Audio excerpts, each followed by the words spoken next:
शम्भुकुमारा गौरीतनया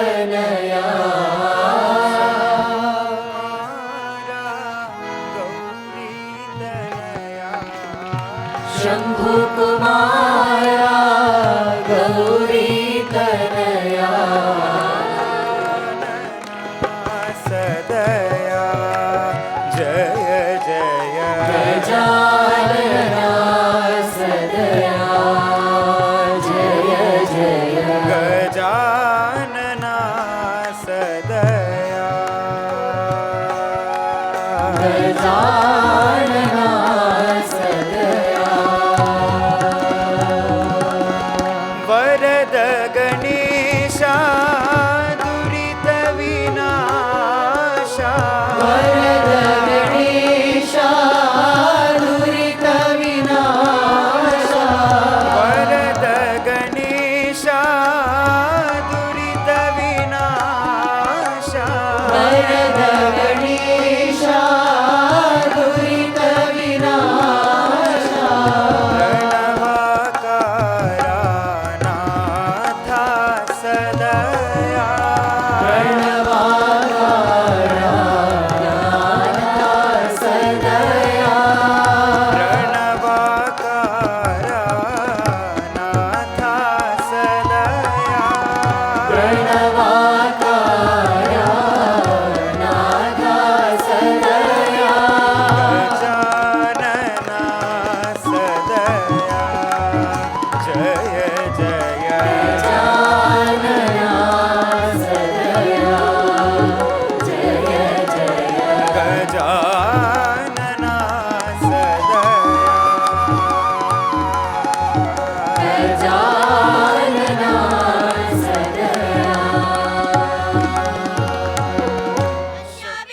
वज्रसायकसः ओजः पुष्यति विश्वामानुषक साह्यामदा समार्यन्त्वया आयुजा सहस्कृतेन सहासा सहस्वता मन्यरेन्द्रो मन्यदेवासा देवो मन्यर्होता वरुणो जातवेदाः मन्यविषायीलते मानुषीर्याः पायिनो मन्योतपासा सजोषाः शिवादिशः प्रदिशा उद्दिशो न आपो विश्वतः परिपान्तु सर्वतः शान्तिः शान्तिः शान्तिः आञ्जनेयाय विद्महे वायुपुत्राय धीमहि तन्नो हनुमत् प्रचोदयात् आञ्जनेयाय विद्महे वायुपुत्राय धीमहि तन्नो हनुमत् प्रचोदयात् आञ्जनेयाय विद्महे वायुपुत्राय धीमहि तन्नो हनुमत् प्रचोदयात्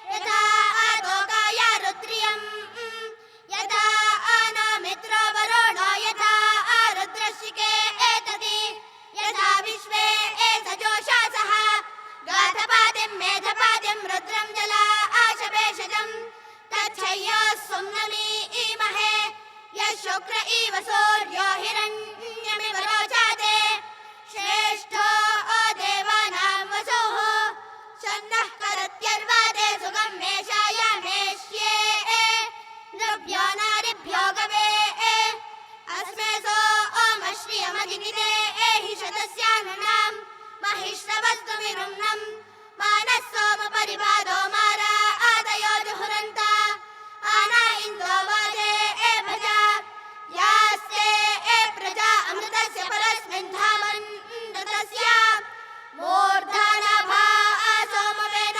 आभूषन्ति सोमवेदः नवो नवो भवति जायमानोऽह्ना केतुर्षसा आमेत्यग्रम् भागं देवेभ्यो विदधात्यायन् प्रचन्द्रमा आस्तिरते दीर्घमायुः समाक्रोतमस्मभ्यं दत्तां वरुणश्च मन्यः भियं ददाना हृदयेषु शत्रावः परा आदिदासो अपनिलायन्ताम् उभाभ्यामुदते नमो बाहुभ्यां तव धन्वने परिते धन्वनो हेतिरस्मान् वृणक्तु विश्वतः अथो य इषुस्तवारे अस्मन्निदेहितम् नमस्ते अस्तु भगवन् विश्वेश्वराय महादेवाय त्र्यम्बकाय त्रिपुरान्तकाय त्रिकाग्निकालाय कालाग्निरुद्राय नीलकण्ठाय मृत्युञ्जयाय सर्वेश्वराय सदाशिवाय श्रीमन्महादेवाय नमः।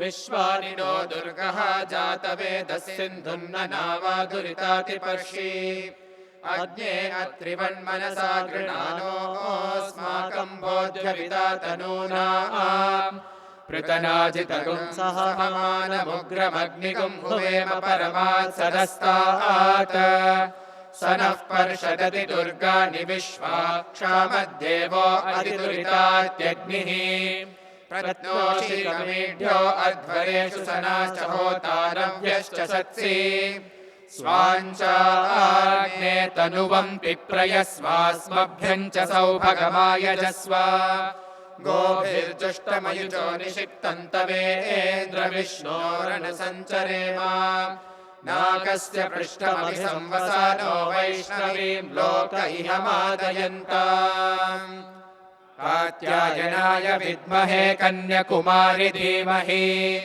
तन्नो दुर्गिः प्रचोदयात्। नादतनुमनीशम्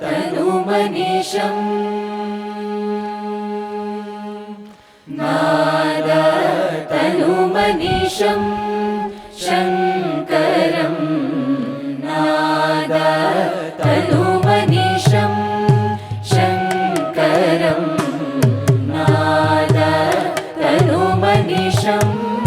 शङ्करं नादतनुमनीशम् शङ्करं नादतनुमनीशम् शङ्करं नमामि मे मनसा शिरसा नादतनुमनीशं शङ्करं नमामि मे मनसा शिरसा नादतनुमनीशं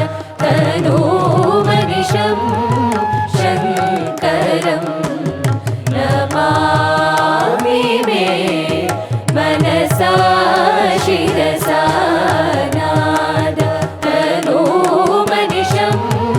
शङ्करं नमामि मे मनसा शिरसा नादतनुमनीशम्।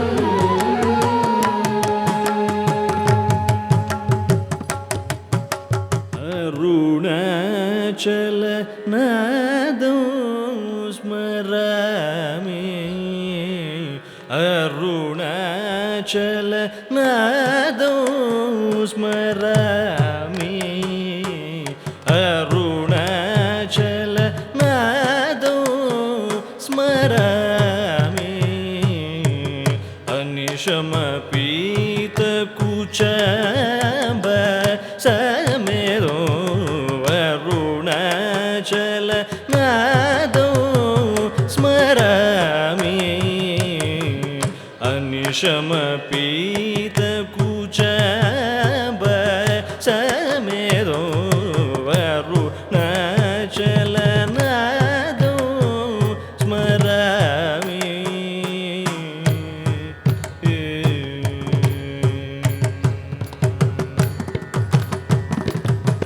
स्मरणात् कैवल्यप्रदा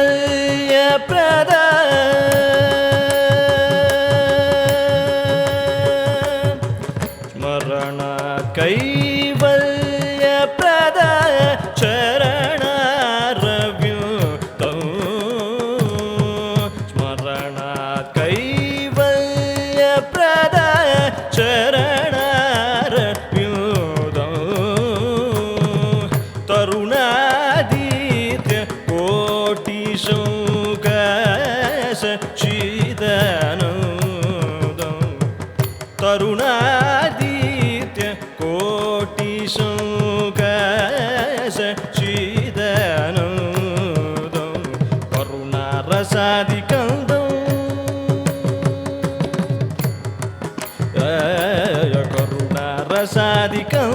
ಶರಣಾಗತ ಸುರವೃಂದಂ ಕರುಣಾರಸಾದಿಕಂದಂ ಶರಣಾಗತ ಸುರವೃಂದಂ ಅರುಣಾಚಲನಾದಂ ಸ್ಮರಾಮಿ ಅನಿಸಮ ಪೀತಕುಚಬ ಸಮೇದಂ ಅರುಣಾಚಲನಾದಂ ಸ್ಮರಾಮಿ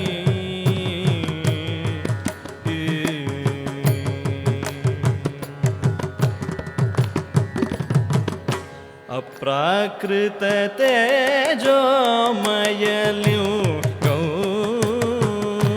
ಅಪ್ರಾಕೃತ ತೇಜೋಮಯಲಿಂಗಂ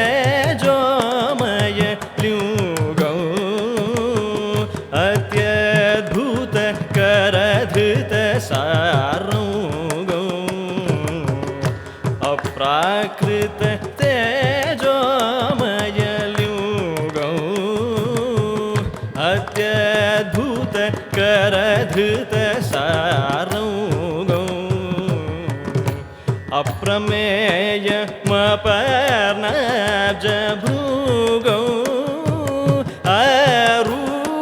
ಆರೂಢೋತುಂಗ ವೃಷತುರಂಗಂ ವಿಪ್ರೋತ್ತಮ ವಿಶೇಷಾಂತರಂಗಂ ವಿಪ್ರೋತ್ತಮ ವಿಶೇಷಾಂತರಂಗಂ ವೀರಗುರುಗುಹದಾರ ಪ್ರಸಂಗಂ ವಿಪ್ರೋತ್ತಮ ವಿಶೇಷಾಂತರಂಗಂ ವೀರಗುರುಗುಹದಾರ ಪ್ರಸಂಗಂ ಸ್ವಪ್ರದೀಪಮೌಳಿ ವಿದ್ರುತಗೌಗಂ ಸ್ವಪ್ರಕಾಶಜಿತ ಸೋಮಾಗ್ನಿ ಪತಂಗಂ ಅರುಣಾಚಲ ನಾದಂ ಸ್ಮರಾಮಿ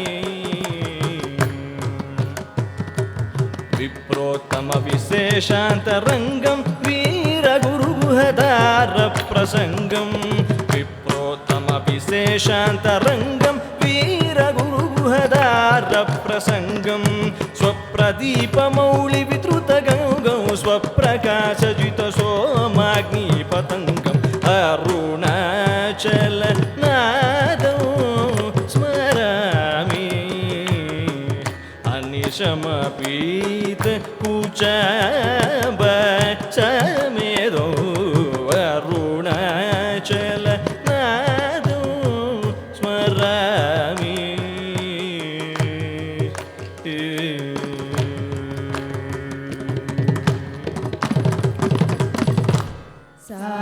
ಸಮಗಾನ ಲೋಲನೆ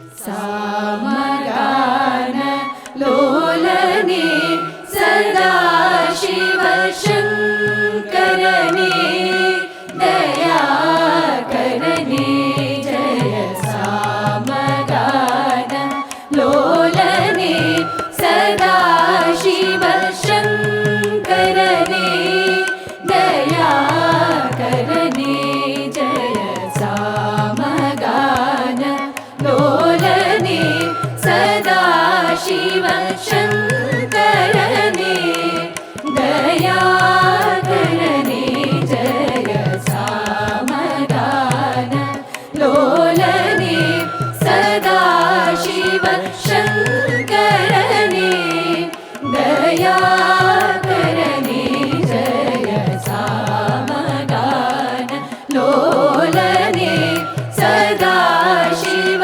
ಶಂಕರನೇ ದಯಾಕರನೇ ಜಯ ಸಮಗಾನ ಲೋಲನೆ ಸದಾ ಶಿವ ಶಂಕರನೇ ದಯಾಕರನೇ ಜಯ ಸಮಗಾನ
మద గమదని మదని సదని సగ మగ సనిద మగ సాగ మాద గమదని మదని సదని సాగ మగ సనిద మగ సని సగ మదని సని స గమదని సనిదని సనిద మగ సని సని సగ మదని సని స గమదని సనిదని ని సనిద మగ సని సా మగాన లోలనే సదా శివ శంకరనే దయాకరనే జయ సామగాన లోలనే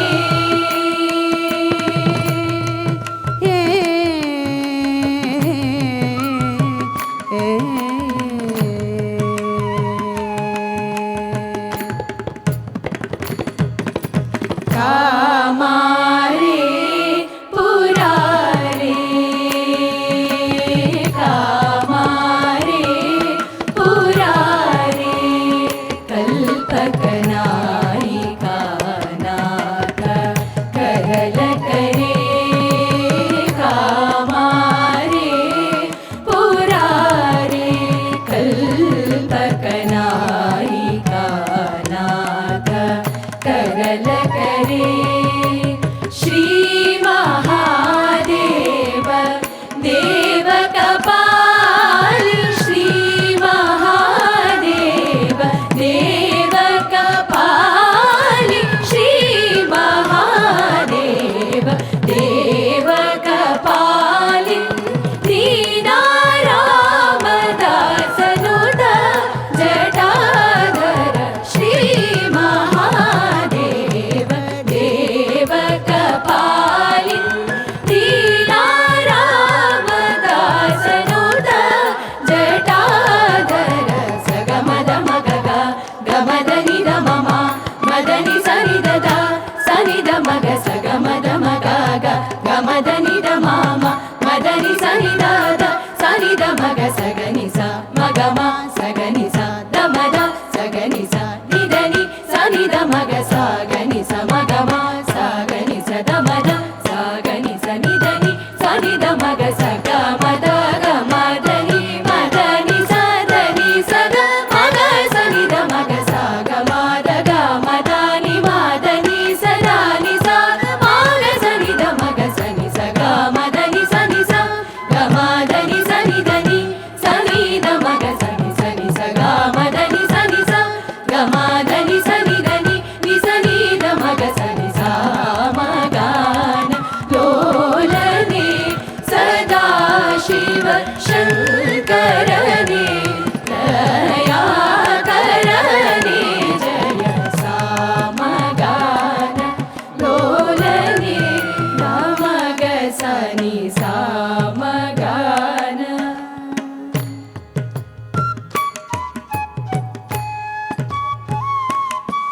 सानिद मग सानि सामगान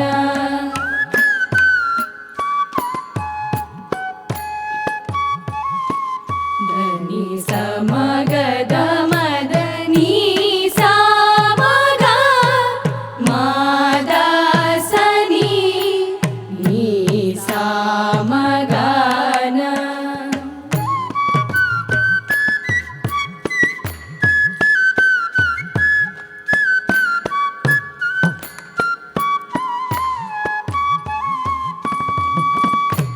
సగమదని సనిద మగ సని సామగాన దని ని స సగ మమ గ స సని ని ద మా గ సని సా మగాన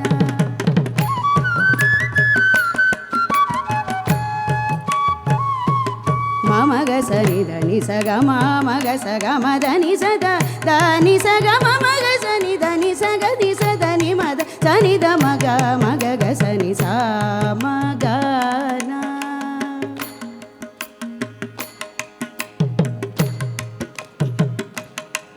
గగ మామ మామ గగ మమ్మ మామ గ మద ద మగ మద మగ మగ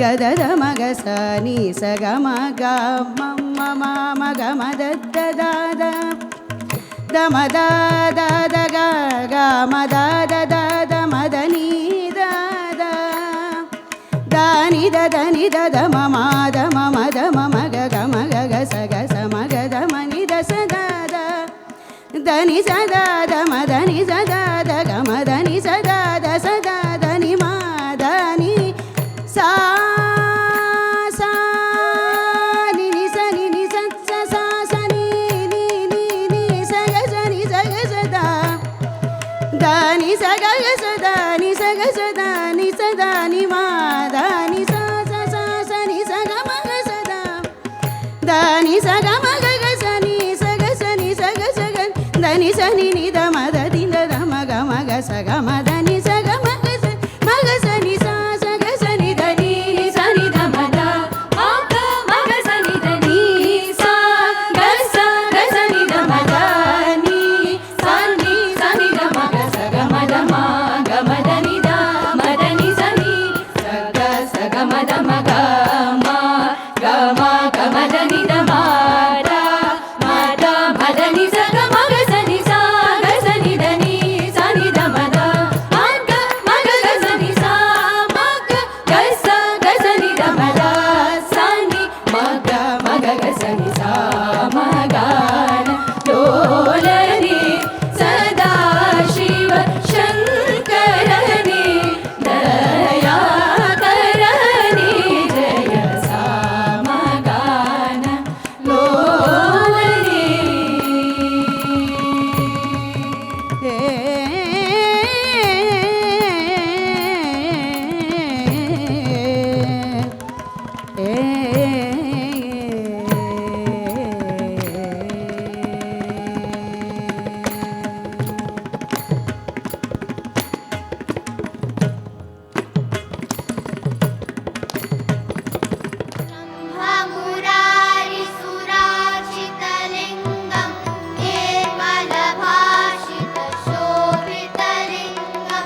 रुद्राय कल्पान्तरुद्राय वीररुद्राय रुद्ररुद्राय घोररुद्राय अघोररुद्राय मार्ताण्डरुद्राय अण्डरुद्राय ब्रह्माण्डरुद्राय चण्डरुद्राय प्रचण्डरुद्राय दण्डरुद्राय शूररुद्राय वीररुद्राय भवरुद्राय भीमरुद्राय अतलरुद्राय वितलरुद्राय सुतलरुद्राय महातलरुद्राय भजातलरुद्राय तलातलरुद्राय पातालरुद्राय नमो नमः।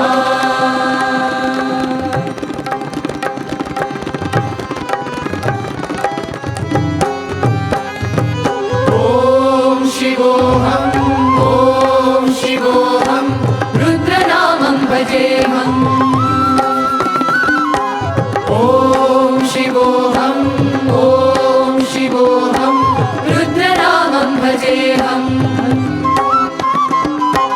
वीरभद्राय अग्निनेत्राय घोरसंहारः सकललोकाय सर्वभूताय सत्यसाईश्वरा शम्भो शम्भो शङ्करा ॐ शिवोऽहम् ॐ शिवोऽहम् रुद्रनामं भजेऽहम् भजेऽहम् ॐ शिवोऽहम् ॐ शिवोऽहम् रुद्रनामं भजेऽहम् भजेऽहम्।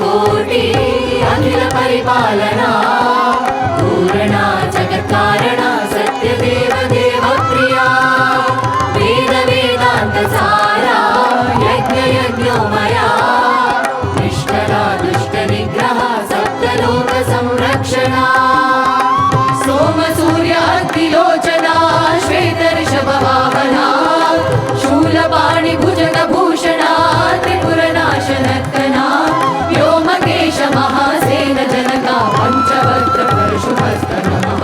ॐ शिवोऽहम् ॐ शिवोऽहम् रुद्रनामं भजेऽहम् भजेऽहम् ॐ शिवोऽहम् ॐ शिवोऽहम् रुद्रनामं भजेऽहम् भजेऽहम्।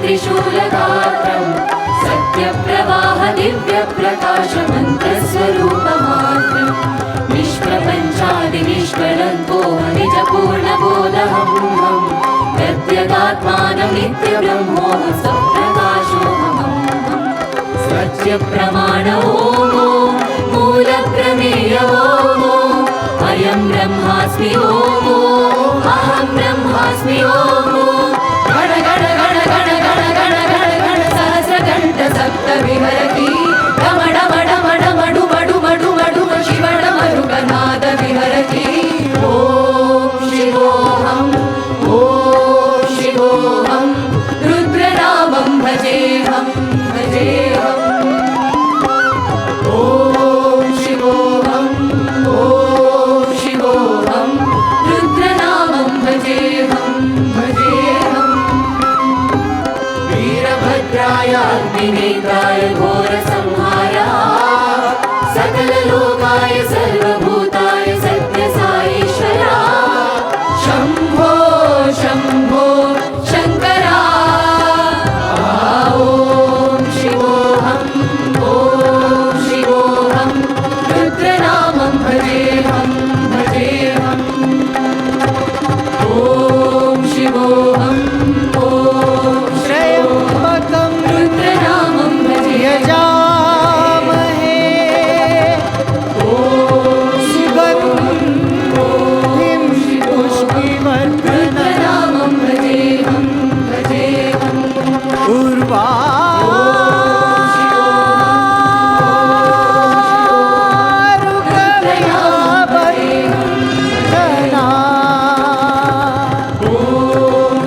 तेषां प्रथमतः ऋग्वेदप्रिया ऋग्वेदसेवामवधारय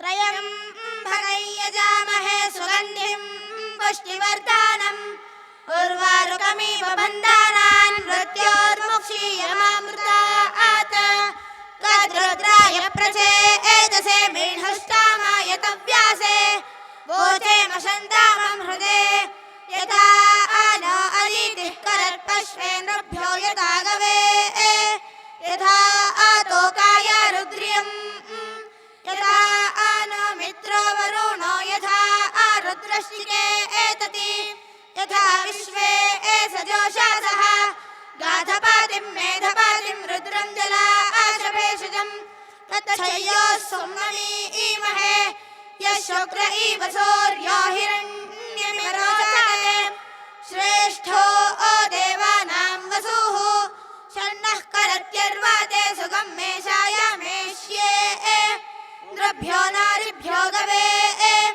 अस्मे सोमश्रियमहिनिदे हि शरस्यारुणां महिश्रवस्तु विरुन्नम् मानः सोमपरिभादो मारा आदयो जुहुरन्ता आना इन्दो वाजे भजा यास्ते प्रजा अमृतस्य परस्मिन् धामन्नृतस्य मूर्धानाभा सोमवेन आभूषन्ति सोमवेदः स्वस्ति ऋग्वेदश्रवणानन्तरं यजुर्वेदप्रिया यजुर्वेदसेवामवधारय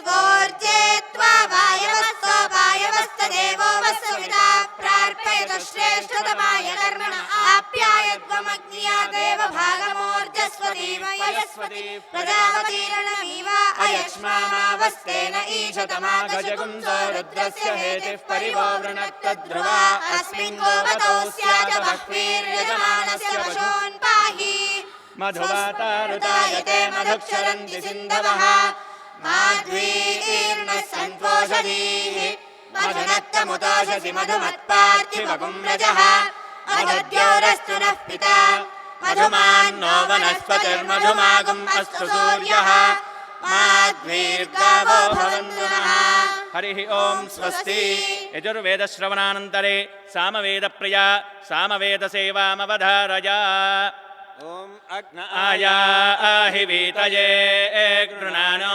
हव्यदातये निहोता सत्सि बर्हिषि हरिः ओं स्वस्ति सामवेदश्रवणानन्तरे अथर्ववेदप्रिया अथर्ववेदसेवामवधारय शन्नो देवीरभिष्टाय आपो भवन्तु पीतये शय्योरभिस्रावन्तु नः वायवायाहि दर्शते मे सोमा अरं कृताः तेषां पाहि श्रुतिहवम् वाया भुक्तेभिर्झरन्ते त्वामच्छा आचरिताराः सुतसो मा अहर्विदाः वायो तव प्रपुञ्चति धेना आजिगाति दाशुषे उरूची सोमा पीतये इन्द्रवायु इमे सुता उपप्रयोभिरागातम् इन्द्रावो वा मृषन्तिः हरिः ओं स्वस्ति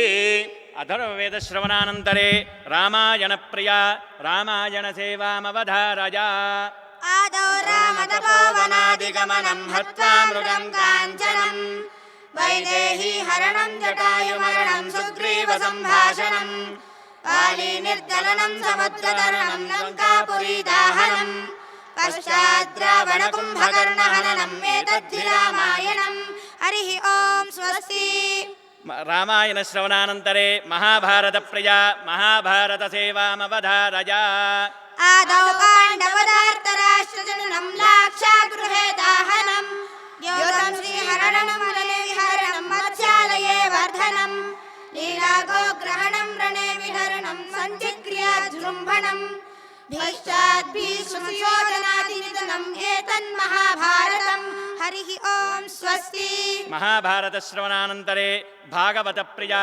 भागवतसेवामवधारय आदौ देवकी गर्भजननं गोपीगृहे वर्धनं मायापूतनजीवितापहरणं गोवर्धनोद्धारणं कंसच्छेदनकौरवादिहरणं कुन्तीसुतां पालनं एतद्भागवतं पुराणकथितं श्रीकृष्णलीलामृतं हरिः ॐ स्वस्ति भागवतश्रवणानन्तरे भगवद्गीतप्रिया भगवद्गीतसेवामवधारय श्रीभगवानुवाच अशोच्यानन्दशोचस्त्वं प्रज्ञावादां सभाषसे गतासून च नानुशोचन्ति पण्डिताः न त्वेवाहं जातु नासं न त्वं नेमे जनाधिपाः न चैव न भविष्यामः सर्वे वयमतः परम् लेहिनोऽस्मिन् यथा देहे कौमारं यौवनं जरा तथा देहान्तरप्राप्तिः धीरस्तत्र न मुह्यति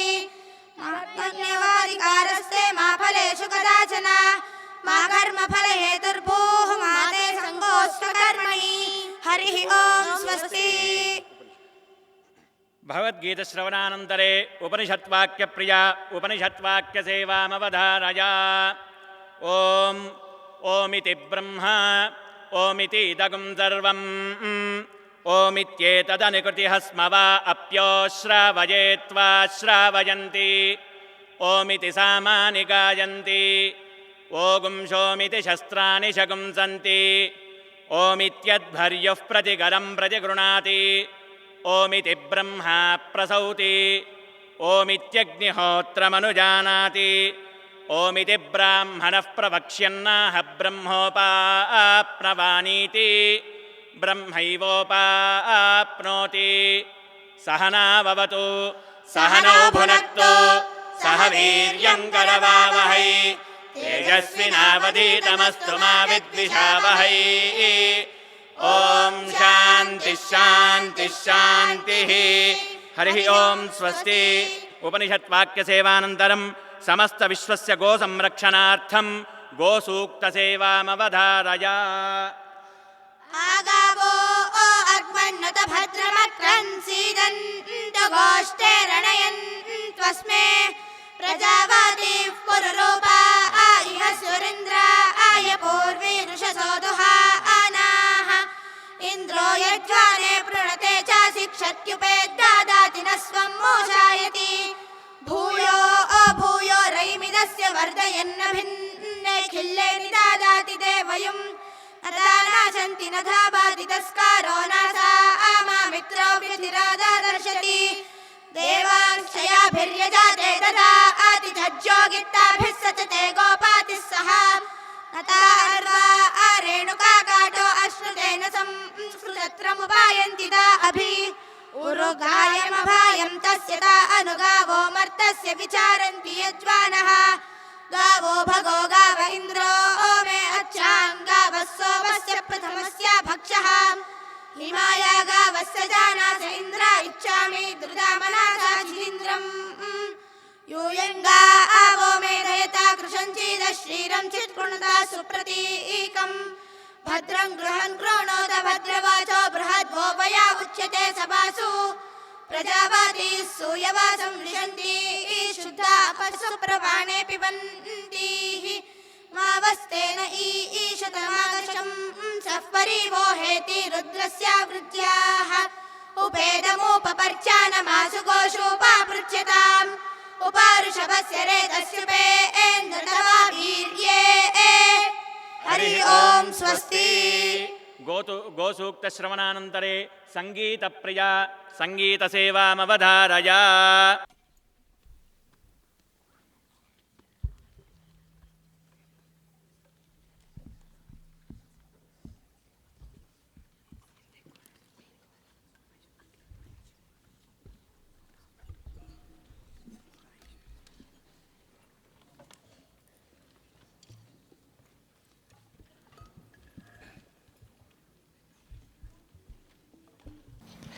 त्रयंबकं यजामहे सुगंधिं पुष्टिवर्धनम् उर्वारुकमिव बन्धनात् मृत्योर्मुक्ष्य मामृतात्.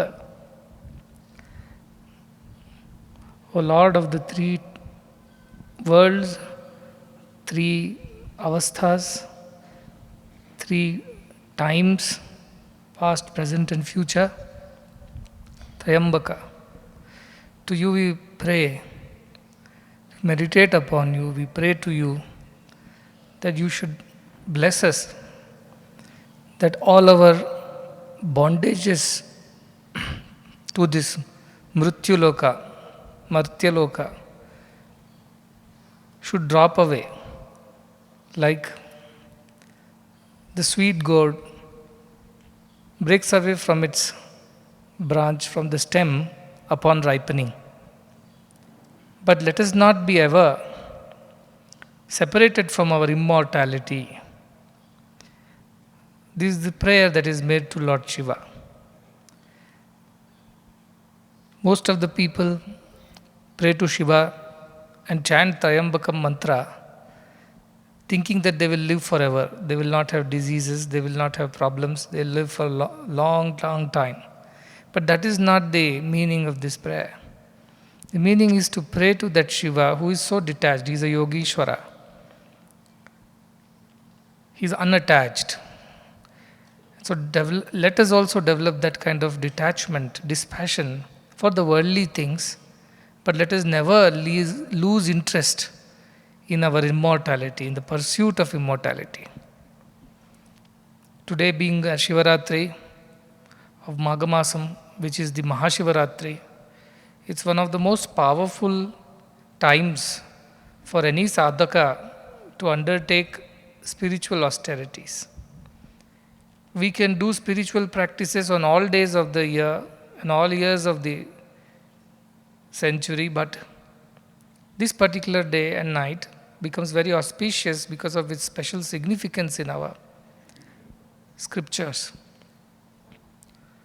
Those who meditate on the idea of Shiva, not just Shiva as the Sagunakara, Saguna Brahma, but as the Nirakara, Nirguna Shiva Tattvam, they can attain that Tattvam, they can attain that experience of that by focusing their minds on that principle of Shiva.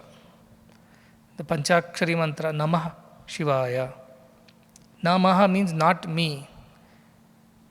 Namaha, no, this ahankara, mamakara, that should not exist. Only then one can reach that status of Shiva. Till there is ego in man and there is attachment which is born out of this ego, there is no way we can attain that. Only the one who gets rid of all attachments and the ego, this identity with the body and the mind, can transcend these and attain that principle of Shiva.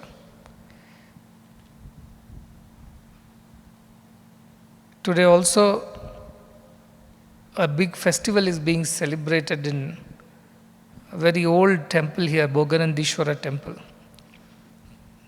The recorded history, it must be 1,000 years old, but if you go by the real timelines, it is one of the most ancient places here, where at some point in time even Sage Vishwamitra performed yajnas, and even Sri Rama came this way, and Vishwamitra, upon Vishwamitra's instructions, he installed a Shivalingam and learnt from Vishwamitra how to do Shiva Puja.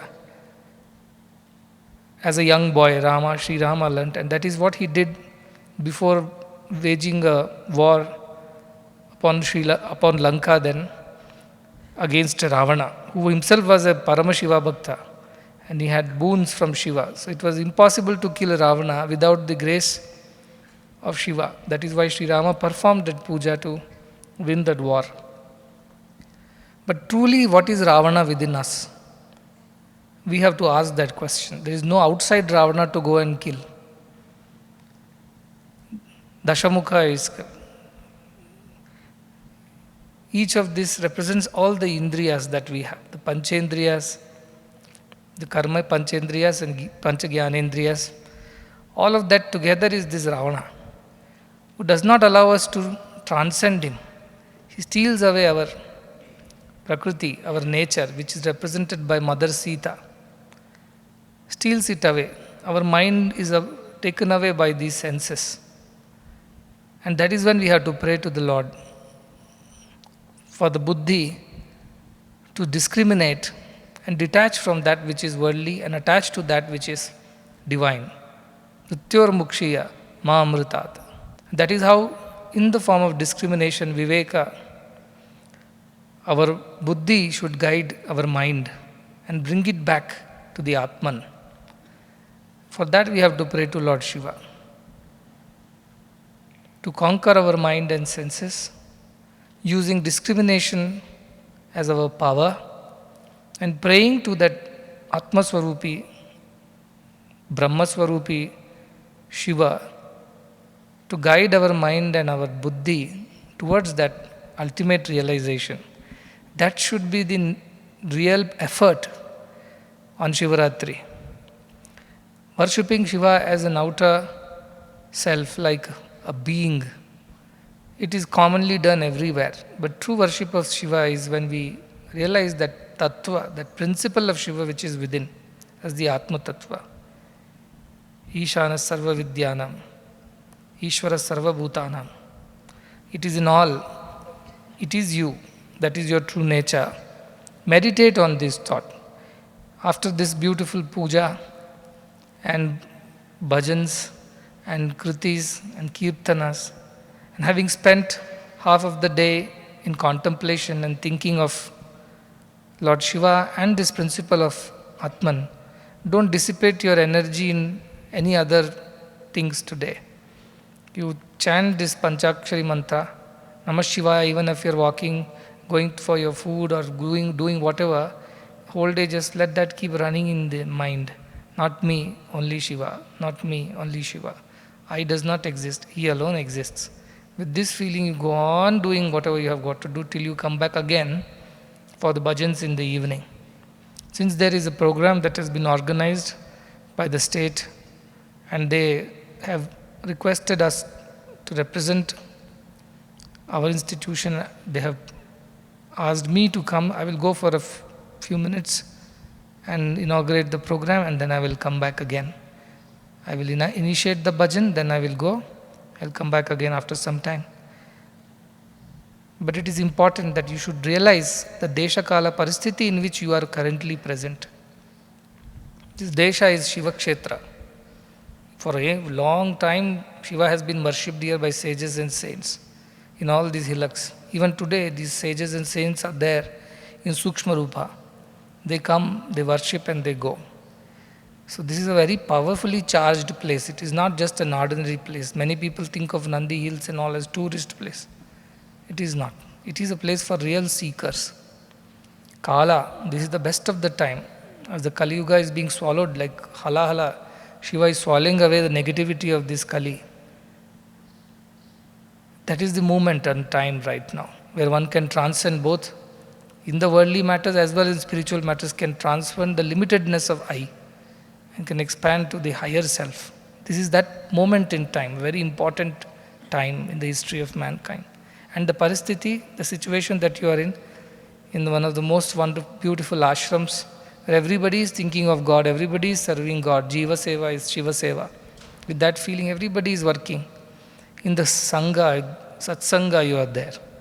You could have been stranded away in some city, in some apartment, but no, you are here today in this group of people who are constantly remembering the divine. So there cannot be a better opportunity. There cannot be a better occasion than Maha Shivaratri, an opportunity better than being here and meditating upon this thought.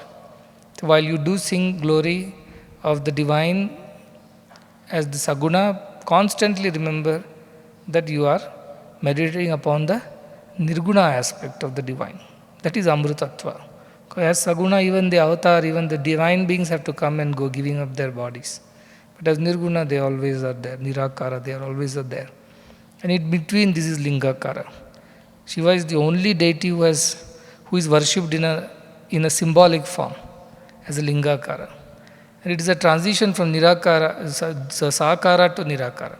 In between comes Lingakara.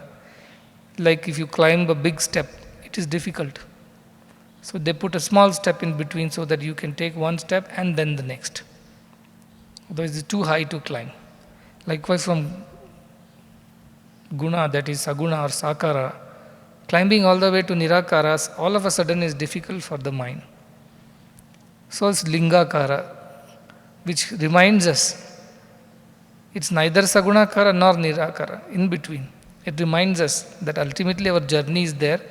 As Lingakara, we are halfway, and thereby you should transcend that and ultimately completely be convinced with your own personal experience that the ultimate truth is consciousness. This is what children were singing, aham eva aham avyayaha. I'm indestructible self. I am I. That is the ultimate answer. I'm very happy that all of you have participated in this morning, all the children from campuses, and I'm sure many people are and from other campuses and devotees are watching it online. But physically there may be differences, but if you transcend physicality, everywhere that Shiva Tattva is there. So wherever you are, if you seriously and deeply meditate on this thought, you will get the experience wherever you are. It does not matter. So wherever you are, in your house, in the temple, doing puja, doing meditation, meditate on this thought that, O Lord Shiva, if you must grant me one boon, grant me the boon that I must be detached from the worldly ideas, selfishness, attachments. This interest in the world should drop away as I mature spiritually. But let me never be detached from the idea of immortality, who I am truly. You bless me like this. With this prayer, you should celebrate Maha Shivaratri. Brahmana ayusheya buddharet Brahmano vai sarva devataah Sarva birevainam devata biruddharati Yavatir-vai devatastas sarva veda vidhi brahmane vasanti Tasmat brahmanebhyo vedavibhyo dive dive namaskuryanna shlirangitvaye eta eva devata prinati Paryapya anantaraya sarvastomotiratramuttamaharthavati sarvasyapyai sarvasya sarvameva tena apnoti sarvam jayati